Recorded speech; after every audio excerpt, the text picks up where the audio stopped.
Главниот уредник на Reuters, Александра Галони, му оддава почит на новинарот Исам Абдала, кој беше погоден од граната и убиен на 13 октомври, додека снимаше прекуграничен оган меѓу израелските сили и Хезболах, милитантна група во Ливан. He was just doing his job. Тој само си ја вршеше својата работа кога беше убиен. Известувањето за светските настани со точност, интегритет, независност е суштината на она за што се залагаме во Reuters. Гранатата, за која се вели дека потекнува од Израел, повреди уште 6 новинари. Галони повика на транспарентност во истрагата за инцидентот и ја повлече потребата медиумите да можат да известуваат за војната. And it is critically important. Важно е нашите новинари да можат да го сторат тоа безбедно. Безбедноста е клучниот збор за редакциите кои што испраќаат новинарски тимови во Израел и Газа.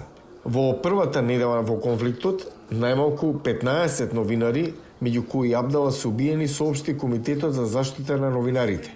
Други се повредени или попречени во, како што вели УНЕСКО, најсмртоносната прва недела за новинарите во кој било неодамнешен конфликт. Но медиуми на терен во време на војна е од витално значење.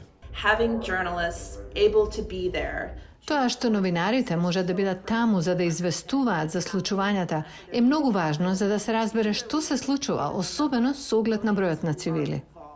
Неопходно е новинарите да обезбедат проверено и фактичко покривање на војната меѓу Израел и Хамас, вели Рейчел Освалд, председателка на Комитетот за слобода на печатот при Националниот клуб за печат. We are seeing all parties to the conflict. Гледаме дека сите страни во конфликтот се обидуваат да доминираат на информативната сцена со лаги, дезинформации, манипулации.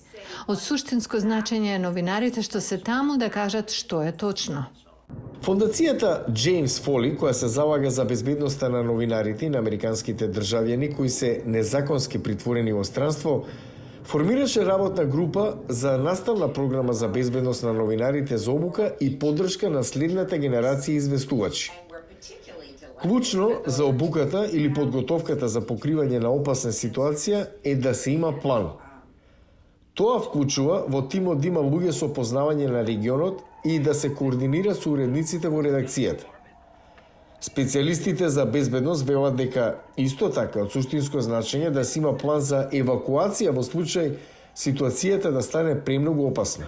Somebody's in a dangerous situation somewhere else. Ако некој е во опасна ситуација, не зависи од мене да кажам во ред, добро, еве што треба да направите. Самиот известувач треба да си донесе одлука.